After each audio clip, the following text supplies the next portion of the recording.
Question number 7 में दिया हुआ है 2 के माथे पे दिया है 2/3 मतलब 2 का पावर 2/3 दिया हुआ है गुना, और यहाँ 2 का पावर दिया हुआ है 1/3। इसको कैसे बनाएंगे? देखो यहाँ यहाँ भी 2 है, यहाँ भी 2 है। ये क्या होता है? आधार। और ये क्या होता है? पावर।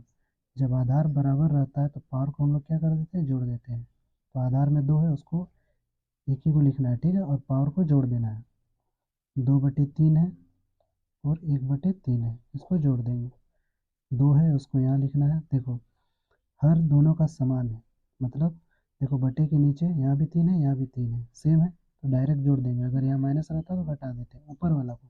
नीचे वाला जैसे 3 है ना, तो उसको एक ही को 3 को लिखेंगे, और प्लस है, जोड़ देंगे ऊपर वाला डायरेक्ट। 2 और 1 कितना हो जाएगा? 3। 3 3 कट जाएगा, 1। तो 2 के माथे पे 1, मतलब 2 एक बार है, यानी कि 2 आ गया इसका आंसर। तो ऑप्शन में देखेंगे, पहला ऑप्शन में 0 दिया हुआ है, दूसरा ऑप्शन में दिया है 1, और तीसरा ऑप्शन में दिया है 2। 2 मैच कर रहा है तीसरा ऑप्शन, ये इसका आंसर हो जाएगा। चौथा ऑप्शन में दिया हुआ है 3। समझ में आ गया? जिसको नहीं समझ में आया फिर से बताते हैं। 2 का पावर दिया हुआ है 2/3 गुना 2 का पावर यहाँ दिया हुआ है 1/3। जब आधार बराबर रहता है तो पावर को हम लोग क्या कर देते हैं? जोड़ देते हैं। ये आधार होता है और ये पावर होता है, ये घात होता है, ठीक है। जब आधार बराबर रहता है तो पावर को जोड़ देते हैं, ठीक है। तो 2 है, उसको लिख लेना है 1 को, ठीक है।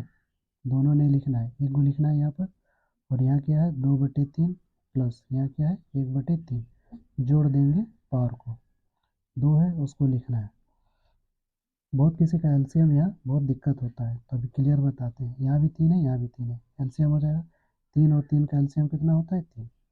अब इस 3 को इस 3 से भागा देंगे, इस 3 से इसको भागा देना है। तो 3 को 3 से भागा देंगे तो कितना बार में कटेगा? एक बार में। और 1 को 2 से गुना करेंगे तो 2 आएगा, प्लस है, प्लस देना है। फिर इस 3 को 3 से भागा देंगे तो 1 आएगा भाग देने पर, और 1 को 1 से गुना करेंगे तो कितना आएगा? 1 ऊपर वाले से गुना कर देते हैं, ठीक है। देखो इस 3 को 3 से भागा दिए, इस 3 से इस 3 को भागा दिए तो कितनी बार में कटा? एक बार में।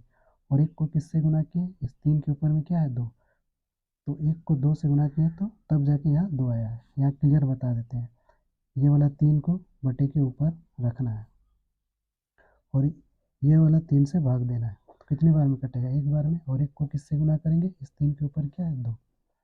तो 1 को 2 से गुना करेंगे तो कितना आएगा? 2। तब जाके यहाँ 2 लिखे हैं, प्लस है, प्लस दिए। फिर इस 3 को बटे के ऊपर इस तरह लिखेंगे, और बटे के नीचे ये वाला 3 को लिखना है, ठीक है। तो कितनी बार में कटेगा? एक बार में। और 1 को किससे गुना करेंगे? 3 के ऊपर में क्या है? 1। 1 को 1 से गुना करेंगे तो कितना आएगा? 1। तब जाके यहाँ 1 लिखेंगे, ठीक है।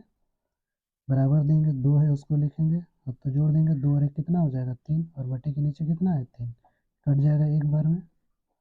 2 के माथे पर कितना? 1। 2 के माथे पर 1 मतलब 2 एक बार है, ये इसका आंसर हो जाएगा। तो बहुत किसी को एलसीएम का कंसेप्ट क्लियर नहीं होता है, तो एलसीएम का कंसेप्ट क्लियर होना चाहिए। तो यहाँ अब समझ में आ गया। डायरेक्ट जोड़ देंगे तो टाइम बचेगा। देखो क्या किए, 2 को लिखें 2/3, और यहाँ क्या है? 1/3। दोनों का नीचे वाला क्या है? सेम है, उसको 1 लिख देना है, और यहाँ प्लस है तो ऊपर वाला को डायरेक्ट जोड़ देना है। 2 और 1 3, काट दिए, 1 बचा, तुरंत आंसर हो गया। 2 के माथे पर 1 मतलब 2 तो एक ही बार है। समझ में आ गया? तो इस तरह ये एलसीएम का कंसेप्ट क्लियर होना चाहिए, तभी हम लोग मैथ को जल्दी से बना सकते हैं, ठीक है। समझ में आ गया अच्छे से?